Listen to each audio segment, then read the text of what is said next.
machine tip and review product here. And this one here is the True Fresh. And what this is it's a washing machine cleaner. So if, there, I'll put it there.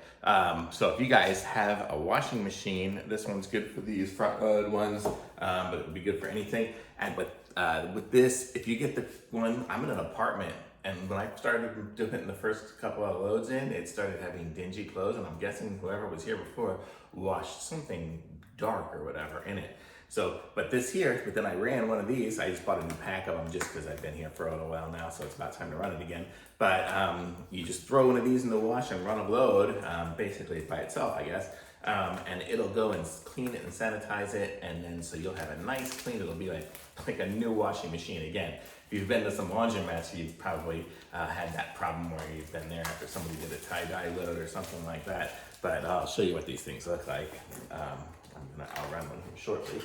But it's basically just these little packs here, like this.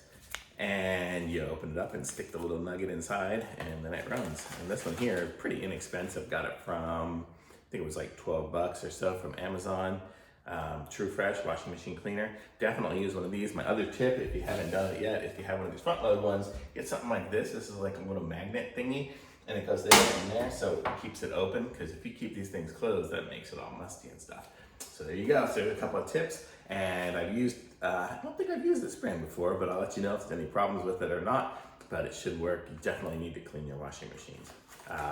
And be sure to like this video, subscribe to my channel, and if you want to pick up some of these, just the link below. Thanks, bye.